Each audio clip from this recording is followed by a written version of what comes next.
A lot of people want Tyler Booker, the guard from Alabama, to be the Vikings pick at 24, and I'm with you, but Tyler is not, and we have to argue about it. Welcome to Forno Friday on the Locked On Vikings podcast.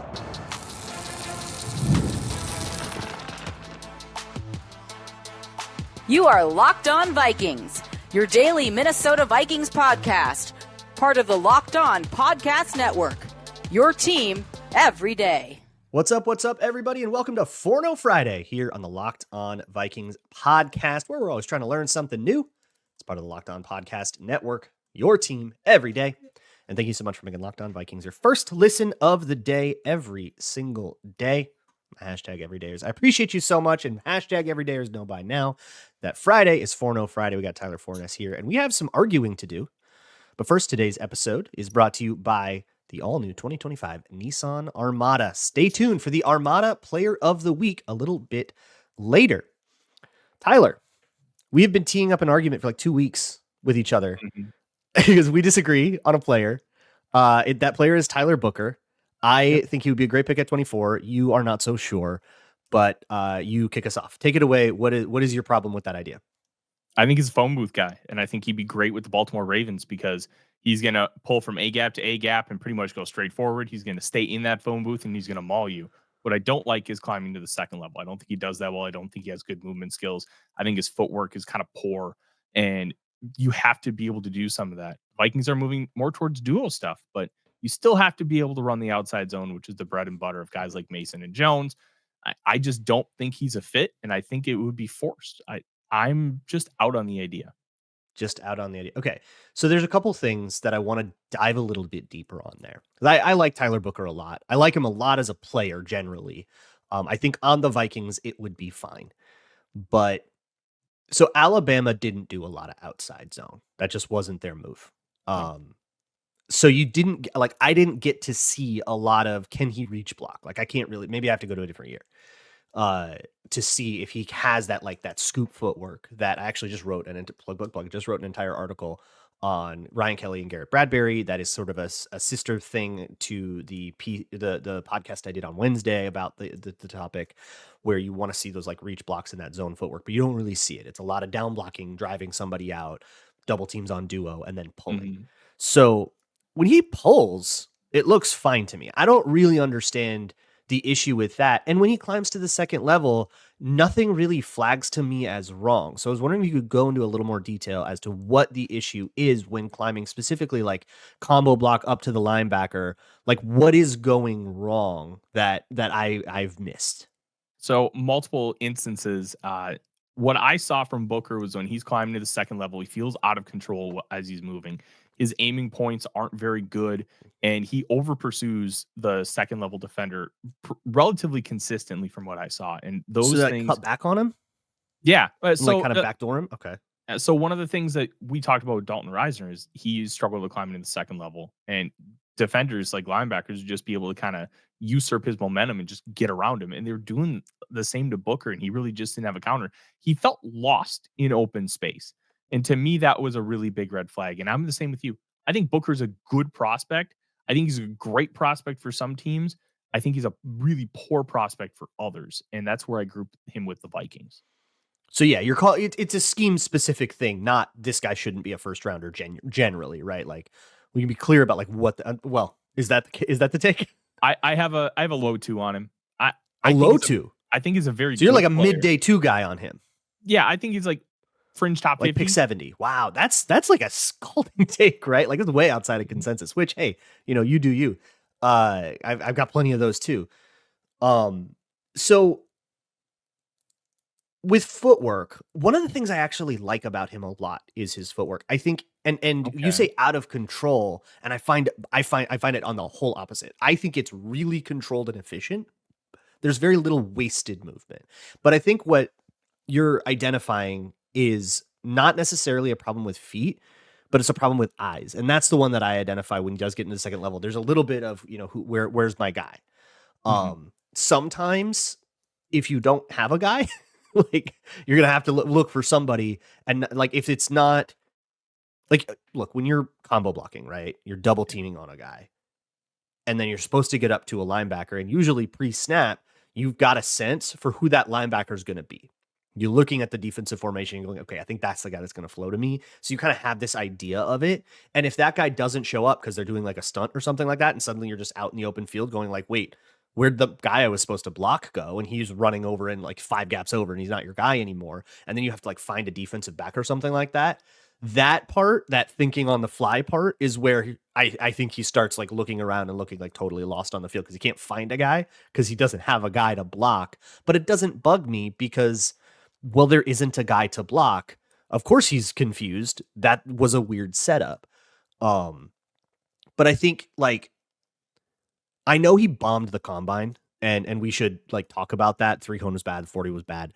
But like, I didn't see that affect him too bad at Alabama.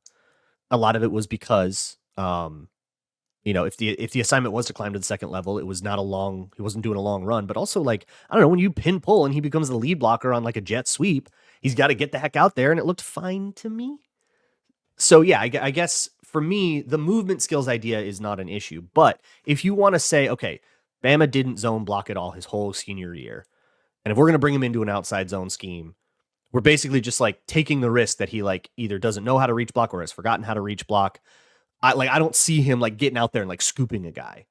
And that could be a reason that the Vikings value him a lot lower than somebody else. I guess that's kind of where I'm at after quickly flashing back through it. Cause when I watched him, it was like a month and a half ago. But after quickly flashing back through it, I kind of found a lot of the same ideas. I was like, okay, this guy absolutely mauls dudes, fantastic in pass pro. Great at a drive block, can pull in a power, can, pull around the edge or anything like that. And we just didn't get to see a lot of zone. Yeah. A lot of the zone concepts we did see were more of like mid and inside zone, and where he was doing a little bit of climbing to the second level. Yeah. Maybe which you're is right still like that lateral footwork, but like it's not as dramatic as the outside zone stuff that you would see like 2 or 3 years ago from the Vikings, but the Vikings are a mid zone team now. So that's still, I do think you bring up a really interesting point, because I still don't love his footwork, but I think I'm coming around a little bit. His eyes really do stink at the second level. And I think I'm equating some of that with the footwork, but his foot speed as a whole to me is a symptom of a larger issue. Which is slow, but I wonder, is he slow or is he deliberate? But I guess the combine, he was slow at the combine. So I guess it's a tough argument to make. And the combine is another thing. I didn't care about the combine. I expected him to test really poorly at the combine, just like I expected Nick Amenwori to test like a god. Yeah. That doesn't change anything for me. The film is the film, and you use the combine you confirm what you see. To me, if the Chargers or Ravens want to take him at the end of round 1, I think that those would be really good fits for him. I would just be really, really hesitant for the Vikings to be willing to take that bet. Okay, so I think we've sort of found it as like it's a scheme fit thing, but that's all in run blocking. How do you feel about Booker in pass blocking, really quick, because we have a little bit of extra time? Because for me, I think that's like the reason you do it is to improve pass blocking. It's the same bargain that they made from going to Reisner to Ingram, except it actually might work. It's not just a guy who sucks for a different reason. I'm not convinced it's the right bet to make for a couple of reasons. One, JJ McCarthy's going to theoretically, over the course of the year, will process much faster than Sam Darnold and make quicker decisions, which is going to alleviate some of those pass blocking concerns. Second, they really want to focus on the run game, and I think he could be in this style of run game a little bit more of a liability. So is that something that Kevin O'Connell is going to want to do? Is he going to want to take a guy who's going to be such a pass protection forward kind of player with some struggles in the run blocking, or is he going to want a guy who's a little bit more on the balance side? I think that's a really good question that we don't have an answer. Mr. Pass 50 times a game, even if Josh Dobbs is your quarterback, like kind of, yeah. Yeah. It's an interesting discussion point, but I just have so many concerns about the foot speed and concerns about how he is in space that to me I'm good. And I think taking him would be a similar version of Garrett Bradbury. I know it was said on the football party earlier today because we're recording Thursday. Like, it would just be plug and play guy. Like, we all thought Garrett Bradbury was going to be a starter for 15 years. Like, that was the common consensus at the draft. Oh, plug and play guy. He's going to be your guy forever. I don't remember that consensus. I remember a lot of people being like, "Oh no, they got the small dude." That's what I remember from the consensus. You know what? Maybe I'm misremembering, but it felt like it was described as the safe pick. I don't want to take the safe pick. You don't have to take a super risk, but I don't even feel like it's that safe of a pick because of where he's going. I'd feel safe if Eric DaCosta took him. Like, how are you going to argue that? But here, I have real concerns. And it's a difference between gap and zone, right? Like the teams you mentioned, the Ravens, the Chargers, use a little bit more power, and the Vikings might move to that. And I should also mention that Kevin O'Connell talked about wanting to be a little bit more committed to the run at the owners' meeting, among a number of really interesting quotes about a whole bunch of other stuff. But let's agree to disagree on that for now, because there's a couple other things that we wanted to talk about with like trading down. And some of the other like tendencies that Kwesi might have, so we can better preview this draft. That will all be next on Locked On Vikings. Today's episode of Locked On Vikings is brought to you by our friends at Nissan and the all-new Nissan Armada. So each week, here's what we're going to do. We're going to look at all the draft prospects and pick out a guy that stands apart, who has showcased the strength and power needed to push the Vikings forward, probably in the trenches, but not necessarily. So this week's Armada Player of the Week is, if you don't like Tyler Booker, Tyler, give me a Player of the Week. Oregon defensive tackle Jamari Caldwell. Dude's a that we can agree on. I love Jamari Caldwell.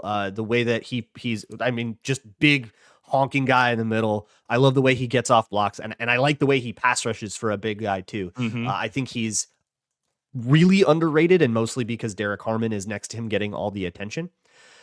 And those sort of road grader type guys that will do the dirty work and be reliable for you, that is what we were looking for with the Armada Player of the Week. You want to go forth and conquer the road ahead with confidence, just like you can in the all-new Nissan Armada or any of their outstanding vehicles. Take the Nissan Armada, Rogue, or Pathfinder and go find your next big adventure. Shop nissanusa.com. Moving right along here with the Locked On Vikings podcast for No Friday. This has become so much fun, and the listeners have loved it too. I mean, Friday's become the best day of the week here on this show. So thank you, Tyler, so much for giving us all of your time to come talk a little bit of draft. So last night we were watching, you were with me. I was watching Savon Revel to research for the show that I did yesterday, which, by the way, check that out if you want to hear about Savon Revel. And I was like, this guy's really good. I really like him. And you said, well, won't he be off the board because he's in a group of 5 school? And I was like, what? Off the board? So he hasn't taken like a highly drafted player and like top like 150 in the group of 5. But my argument was there aren't a lot of guys in the top 150 in the group of 5 that are like worth taking all the time. So how can we know that that's his tendency and not that, well, there was one guy in the top 150 and the Chargers got him this time, so we didn't. But you said you did more research. So I'm curious to know what you came away with. So I thought you made a really good point. As Marzipan is getting close to my power strip, recording with Dave yesterday, she turned off my power strip and my computer as we were recording. It was great. One time ZD chewed through a power strip. Just like what we saw it, it was an air filter because it was the LA fires were going on, and he got a hand on the cord, or he got like to the cord and just snipped through in one thing, and the air filter turned off, and we had like borrowed it from a friend, so we had to like buy them a new one. That's rough. But yeah, I found your point on it very interesting. Well, has he had much of a chance to actually draft one of those guys? So I did the research. Here's what I found. 2022, they drafted Lewis Cine at 32nd overall. The next 2 picks were group of 5 guys. Defensive tackle Logan Hall was a need for the Vikings, and wide receiver Christian Watson, also a need for the Vikings. So he technically passed on 2 of them there. The next 18 picks after that were power 4 guys. Okay. 2023, Jordan Addison. The rest of the first round, no G5 players. Okay. So you can eliminate that. He really didn't have an opportunity to even consider a G5 guy. Sure. 2024. I would add to Christian Watson too that they were on the clock again with Christian Watson there and traded down with the Packers. Yes. Yeah. Yes. So he technically said no twice, which right. Which I think in 22 taking wide receiver would have been nutso because like they had Adam Thielen still on the team and KJ Osborne. Like that would have been insane. Yeah. 2024, JJ McCarthy. The only other quarterback you would have considered that spot was Bo Nix, and Bo Nix played at Oregon and Auburn, Yeah. not a G5 school. But you then look at 17, Dallas Turner. There was one G5 prospect on the board who was a very popular mock draft selection, 15th among all mock draft selections on my mock draft tracker, Quinyon Mitchell. He would have been the only other G5 guy, and that would have made a lot of sense. Vikings needed youth at corner. They needed upside at corner. So realistically, you want to take out Christian Watson, I think that's fair. They passed on Logan Hall, and they passed on Quinyon Mitchell, who was what, and, Toledo? Yeah, the reason why the Vikings took Scene is because the rumor coming out of the first round was Tampa was going to take Scene at 33 if he was on the board, and they didn't want to lose out on him at 34 if they were to make that pick. Yeah. So I think that those two data points are just not sufficient for me to start knocking away other group of 5 guys. Like, I get it. They liked Scene and they didn't like, or they liked Scene more than they liked Logan Hall. Like, I understand that, but like there are a lot of reasons to have that evaluation. And by the way, that 2022 draft probably shouldn't be that is not going to be that predictive for what the Vikings do for moving forward, because the group of people making the decisions has changed so much. All the scouts are different. A lot of decision making structures are different. It's just a different apparatus that is the one that did the 2022 draft, much to our relief, because you probably wouldn't want to stick with things after how that went. So the Quinyon Mitchell one is interesting though, because that was a position of need. But I think that was a moment of opportunism. I don't think that was a rejection of Quinyon Mitchell so much as it was excitement about going up and getting a guy that was like 8th on their board at pick 17. So I don't think I'm quite convinced that that's like a principle that they have. But the point you made initially was that this was an Andrew Berry thing very famously, and Kwesi's off that tree. So, but like, okay, put it this way. Have they done like top 30 visits with group of 5 guys in the past? I feel like they have. Yes. They've done top 30 visits with group of 5 guys, but their top 30 visits are interesting because they use them as a process throughout the draft. A lot of people use them for top picks. A lot of people use them for like back end picks. They have a long track record of bringing guys in that they had for top 30 visits. But I will say last year, at least, a significant amount of those top 30 visits were power 4 guys from the big conferences. So Quinyon Mitchell was a top 30 visit with the Vikings. I think he was. I just looked it up. He was. Okay. So to me, that tells me, okay, so they had definitely some consideration of them, right? Like they are looking at this guy, and whatever they come out with an evaluation, I feel like once you turn on the guy, you immediately are going to find things that you care about more than, okay, this is a small school guy, which is what happened to me with Rebel, right? It was like, okay, he's a small school. What's it to be at Old Dominion? And then I started watching him backpedal, and it's like, okay, I care way more about that. That's going to travel with him outside of the American Athletic Conference. And yeah, so I think the one thing that I can put in ink about Kwesi that we know after 3 years, which is still a small sample, right? Is that there are no hard and fast rules.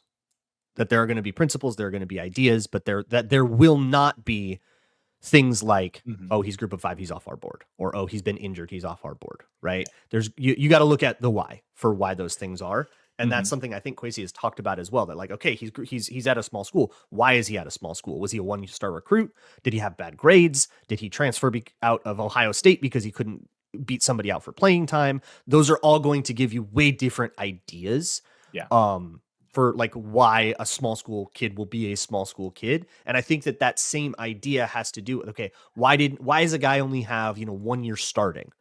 Well, was there an NFL player in front of them for the first 3 years of college that they were never going to beat out? Were they injured a bunch? Were they just a late bloomer? Was it like Justin Jefferson, where he was just like stick skinny until his last year of college and then he blew up? All of those things are going to give you like different contexts. But I would be surprised to learn that they're just like taking those guys off the board. Yeah, and maybe I was a little too harsh by saying that they might have taken them off the board. One of the interesting things I found with this data is it's less about trying to find actual concrete evidence, which I think we could with Rick Spielman. And you look at the Green Bay Packers and you can look at thresholds and be like, no, that guy's off the board in round 1. They won't take him because they've had those set in place for 30 years and they've really adhered to it. But what I do find interesting is trying to find signal, trying to find different ways to prioritize. And one of the things with G5 guys that Rebel does not have that Quinion Mitchell did is Quinion Mitchell dominated top competition at the Senior Bowl. He was one of like the top 3 players. And that's so Rebel big. wasn't able to. So big for smaller school guys, because the one thing with smaller school guys and why I think Andrew Berry has this versus like taking Power 5 guys is it creates more variables to take players at lower levels that you have to account for. And is that necessarily fair? No, but it's the reality. They're playing lesser competition. Right. They have less. If you're just faster than the guy, so you win the rep, you go, okay, cool. But that guy, this is what I was talking about this on yesterday's show. Like, okay, but he's a podcaster. Like, congratulations, you're faster than a podcaster. That doesn't do anything for me, which you have to like use. But my point was that's context, right? That's not evaluation. That's context. And too often the context becomes the evaluation. Like if you look at the way people talk about someone like Siobhan Rebel or Gray Zabel or Darius Alexander, any of these like smaller school guys, that it becomes the first thing you say is, well, small school guy. And that becomes the actual like meat of the evaluation, but that isn't an evaluation. That doesn't tell you, well, here's how he backpedals. Well, here's what he does in press. Here's how he does when he's in a bad spot and he has to recover. It just tells you that he was at a small school. Being at a small school should contextualize what he does when he's in a bad spot and he has to recover. But that the latter is still like the main point. But I don't know. We'll see if it happens and if we learn, wow, guy just totally wasn't on their board. I don't think they brought in Siobhan Rebel for a top 30 visit. I think they did talk to Gray Zabel though. I don't know about Zabel. Rebel's going to be in Buffalo when the Vikings are doing their big top 30 weekend, the 7th and the 8th. But I will say this about Rebel. I love him. He is right now 3rd on my board, and I haven't watched Travis Hunter or Abdul Carter, and I just might not because they're not Vikings focused and we're running out of time. He'll go 4th overall. It doesn't matter. Yeah, he is so Pete Carroll coded. If Carroll has an opportunity, he's going to be a Raider. Okay, he has not visited Gray Zabel. That dude he's so good at football. And I loved your episode this morning talking about him. Like that's just a refined, complete football player. But it will be interesting to see if there's real consideration for him because of that group of 5 fact. Same with Gray Zabel. And as we try to learn more about what Kwesi's tendencies are, how much will he actually take from Andrew Berry? Because that's my prevailing hypothesis right now. That's where I can't get on with you. That they just won't do process on him. Like if Andrew Berry just isn't spending time in process, but isn't it though that you're saying what consideration are they going to give to him? Well, they're going to have scouts watching, they're going to do the process, and they're going to put him on the board somewhere. And it's a matter of how far down the board do they put him is the interesting question. But again, like once you decide we're going to bother to scout this guy, then he goes into the cogs of the machine. And we'll see where they put him, and if he ends up falling to the 2nd round because he's hurt and he's from a small school, even though I think he's more talented than that. But I do want to leave time for our trade down discussion because that's something that we all, I think, are starting. What I'm starting to realize I want really bad is for the Vikings to trade down, get extra picks. There's nobody in this like back half of the first round of the draft that makes me feel like, oh my God, we got to stick and pick. So the problem is that going to be possible? So that will be next here on Locked On Vikings. Moving right along here with the Locked On Vikings podcast. Trading down.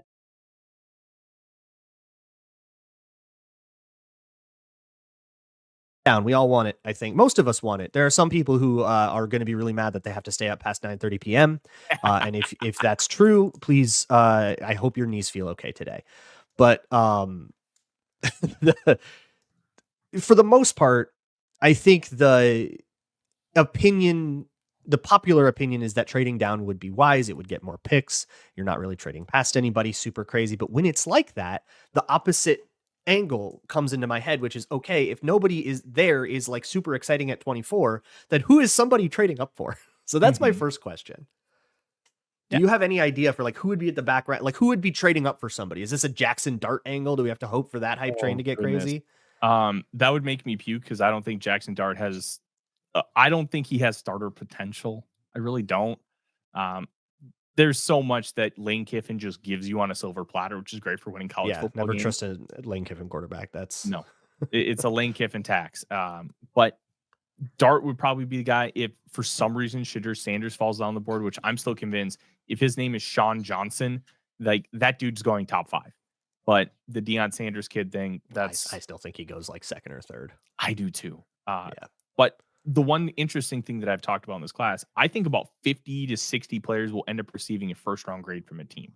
Problem is, each team's only going to have like 9 to 12 of them because this class is so weak up at the top. But I Yeah. think So the back end, debatable.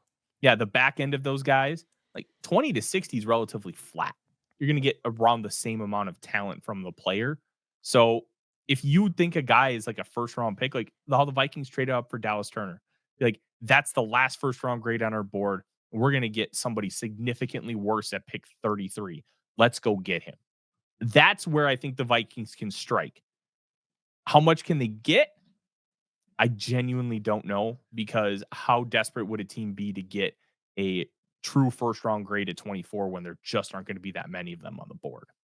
Yeah, if they're all out of first round grades. You got to find the team, if everybody has their 10 first round grades, you got to find the team that lost out on 9 of them and is panicking that the last one's going to go. Yeah. That's what it has to be. And so maybe, who that guy is not going to be obvious because it only really takes one team. But do you see any like major trade candidates? Like for me, trading all the way out of the first round, I kind of want that because I know what that's going to come with. Getting back up into the first round is going to come with an extra tax, and I want to charge somebody that tax, a tariff, if you will. Yeah. But but like, who is that? Like, what are the concrete ideas? Do you have any pitches for this? I think the New England Patriots could be a team, depending on what they do at the top. If they get Will Campbell at 4, and they don't get one of Abdul Carter or Travis Hunter, then maybe they come up and try and take a wide receiver, because I think the wide receivers are going to go later. Kind of like how 2023, they went from picks 20 to 23. The top 4 wide receivers went. Maybe a Luther Burden, Emeka Egbuka, maybe even Tetero McMillan. They're desperate to get help for Drake May. And the receivers last year just did not do much as rookies. So how much stock can you put in that? They did change wide receiver coaches, which is apparently a big deal because the last guy wasn't very good. So how much does that factor in? Jacksonville, they have extra 3rd and 4th round picks from the Minnesota Vikings. Maybe there's a guy that they give him back. Love. Yeah, give him back, baby. Give him that's back. a possibility. The Giants, like we talked about the quarterback discussion, because what if they don't take Sanders and they take one of Carter or Hunter, and then they want to take Dart or Jalen Milroe at the end of the first round? That's a possibility. Maybe a team like the Buffalo Bills or Kansas City Chiefs, who think one guy is going to be better than taking like a poor 3rd rounder later on in the draft. That is always a possibility because those two teams are aggressive with trade ups. I think there's opportunity there, but it's about having the conversations, laying the groundwork now, and figuring out who's there on draft day and being able to capitalize on it. Because there might be nobody. There might be 6 offers. We just won't know until then. Right. And neither will Kwesi. Like, you can't know. You just have to be on the phone. It's going to take, like, I think a skill to deftly work around and watch the board. And I wonder if we're sleeping on Jalen Milroe as the guy that, like, the Giants trade up for because they didn't take Shadur Sanders or whatever. I'm not. I can tell you that. He is Jalen Hurts, but Lamborghini version. You give him the same development plan, and you hope he can fix some of his passing issues, because he's got a pistol whip for an arm. It's really impressive, but he just doesn't know what to do with it. Right. So there's your like Devi thing, back of the first round kind of guy. And maybe the Vikings can be the team that a team like the Giants wants to trade up with. But so I guess what we need to do then is we need to watch how the board falls, and we need to be like rooting for the outcome that facilitates the right trade down.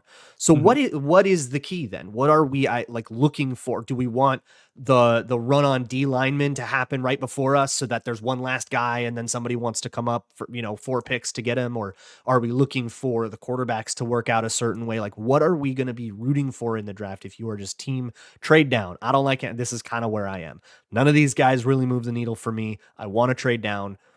What am I rooting for to happen so that it will be possible to? Root for somebody like Tetero McMillan to fall. You want to root for somebody who is projected to go top, like a CeeDee Lamb style, why is this guy falling down the board kind of thing. Yeah. And somebody wants to jump up and take him. There's always somebody who falls. Dallas Turner was supposed to go top 10. He fell to 17. Right. There's The always whole somebody that who all the falls. defenders did that year. And just hope teams want to go and get that guy. That's the big thing. The other thing that I find interesting, Luke, and I want your take on this. I'm valuing picks in 26 more than I'm valuing picks in 25 because of what this draft class is. Are you in the same boat, or would you prefer Depends those on picks to where. come now? Like first round pick this year is not nearly as valuable as we kind of treated it when we were talking about this last year and preserve the first round pick when you trade up for JJ McCarthy. Well, we also thought the first round pick would be a top 5 and not pick 24, which is helpful, but it's also not that good of a class. Yeah. But like once you get to like day 2, I'm better with it, and at day 3, whatever. Like then it's all crapshoots anyways. So I just go to the default, 1 round down if you're going to go down a year, that kind of thing. Yeah, because there was one. Oh, damn it, Odie, get away from there. He's by my surge protector. So Dalton Wasserman of PFF dogs creating more chaos. He released a mock draft, and I wrote about it this morning, where the Vikings got 50, 92, and a third next year to go down from 24. And I thought, that's a long way to go down for a third and a third. It is a long way to go down, but that general idea was really interesting, and it got me thinking maybe that's the path that the Vikings should take if they're able to. You still get an extra pick this year. You get 5, and the difference between 24 and 50 is pretty minimal in comparison to other classes. On the football party last week, we did a mock draft where the goal was to trade down as much as possible, and we did it almost like a meme. And I think we ended up using like 3 different trades, and we got a third and a fourth this year. And then, you know what? I think we did get a pick next year. So I think we got a whole extra pick based on that. But that's breaking the PFF mock sim, which is surprisingly easy to do. It is very easy to do, unfortunately. Okay, so I'm rooting for someone to fall upon great misfortune and have a great embarrassing green room time. As a college football hater, I can deal with that. Tyler, thank you so much for your time. We will see you all next week. And as always,